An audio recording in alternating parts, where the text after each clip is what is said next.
Le nettoyage intestinal. Selon les experts, la majorité des problèmes de santé sont la conséquence d'un côlon encrassé. Pourquoi?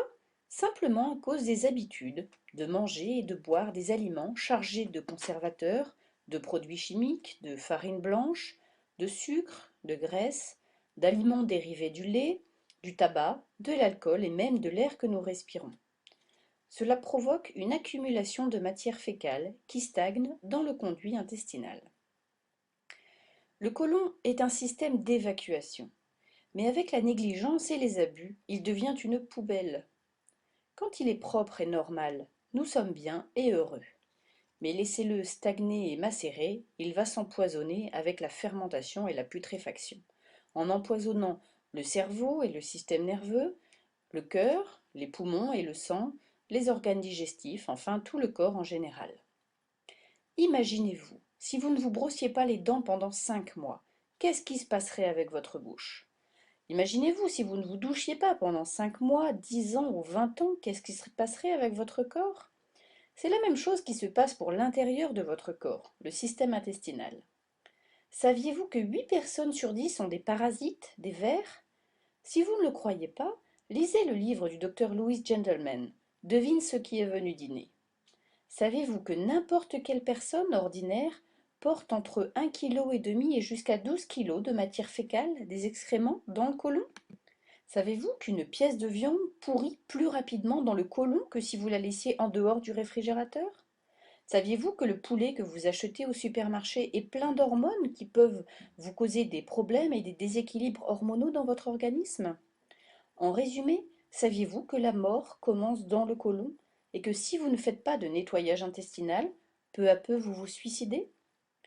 L'accumulation de matière fécale peut causer un état de putréfaction qui peut avoir pour résultat de nombreuses maladies comme le diabète, l'inflammation du foie, la constipation, la fatigue, le surpoids, des rides de vieillissement prématuré, l'hypertension, le cholestérol, des poumons faibles, des odeurs désagréables, des cernes, des maux de tête, des migraines, des cancers, des problèmes de peau comme le psoriasis, comme l'acné et bien d'autres.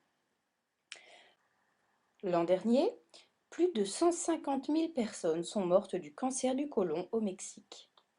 Le docteur John Christopher, scientifique international et auteur de nombreux ouvrages sur la nutrition, affirme que la majorité des maladies sont les conséquences d'intoxication et de déficiences dans le corps.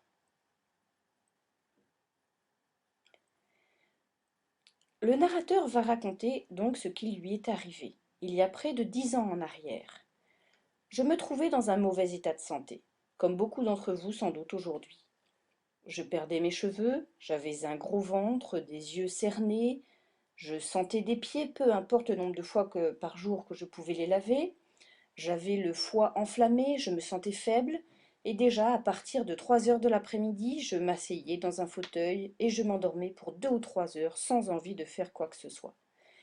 Alors j'ai fait ce que beaucoup font. J'ai appelé mon médecin qui m'a immédiatement fait entrer à l'hôpital pour faire une série d'examens. Pendant 3 jours, j'ai subi des piqûres, des prises de sang, des radiographies, puis les médecins m'ont informé qu'ils m'avaient découvert un problème au côlon, et que dans les 6 semaines, ils pensaient me faire une colostomie, c'est-à-dire me couper 12 à 16 pouces de côlon. Bouleversée, je suis rentrée à la maison, et un après-midi, 2 jours après, je pensais même à me tuer. Mais une amie a entendu parler de mon problème, et m'a recommandé de faire un nettoyage intestinal. Sur le moment, je ne l'ai pas cru. Elle n'était pas médecin, et en plus c'était une femme. Et que connaissent les femmes? Cependant, elle, très intelligente et se rendant compte de ma stupidité, insista pour que je rencontre un docteur en naturopathie. Et lui, conscient de mon problème, me recommanda un nettoyage intestinal. J'ai suivi ses instructions pour ce nettoyage intestinal et presque immédiatement, j'ai commencé à évacuer des excréments noirs et très malodorants qui me donnaient envie de vomir. C'était comme ça tous les jours, j'allais 3 ou 4 fois aux toilettes, et petit à petit j'ai commencé à me sentir mieux. J'ai commencé à perdre du poids, mon gros ventre a commencé à dégonfler, les taches sur le visage et les cernes ont disparu. Mon inflammation du foie a disparu également et j'ai perdu 2 pouces de tour de taille. Quand je me suis présentée à l'hôpital 6 semaines plus tard pour l'opération, j'ai insisté pour que les docteurs me refassent des radios et des examens, ou sinon je refusais qu'ils m'opèrent. Ils étaient très réticents, mais ils l'ont fait. Et ils ont découvert, avec une grande surprise, que j'avais le côlon le plus propre et le plus sain qu'ils avaient jamais vu, et qu'en conséquence je n'aurais pas besoin de l'opération.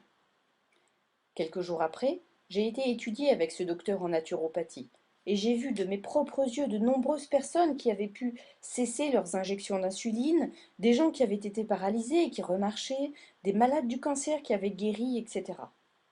En réalité, nous ne sommes pas seulement ce que nous mangeons, mais aussi ce que nous digérons et éliminons. Souvenez-vous, tout ce qui rentre ne ressort pas forcément. Il faut se souvenir que tout ce que nous mangeons, il faut le digérer et l'éliminer en 24 à 32 heures. La constipation chronique augmente le risque de cancer du sein chez la femme. Souvenons-nous que le corps n'est pas sain s'il n'est pas propre à l'intérieur. Mettre des médicaments et des aliments dans un corps sale, c'est comme manger dans une assiette sale. Le fameux docteur V.I. Irons, un spécialiste reconnu du côlon, dit la chose suivante. Selon moi, il n'y a pas plus d'une seule maladie. Et cette maladie, c'est l'auto-intoxication, le corps s'empoisonnant lui-même. C'est la porcherie dans notre système qui nous tue. Je suis convaincu qu'à moins que vous ne nettoyiez votre côlon, vous ne serez jamais en bonne santé. Nous sommes comme une voiture. Vous n'achèteriez pas une voiture neuve, puis ne jamais lui changer l'huile. Alors pourquoi ne faites-vous pas également la vidange de votre organisme? Souvenez-vous, peu importe combien de fois nous lavons la carrosserie de la voiture, si nous ne changeons jamais l'huile du moteur, avec le temps, le moteur va se détraquer. C'est la même chose avec notre corps. Tous les jours, quand nous nous levons, nous nous douchons et lavons l'extérieur du corps sans jamais nous occuper de le nettoyer à l'intérieur.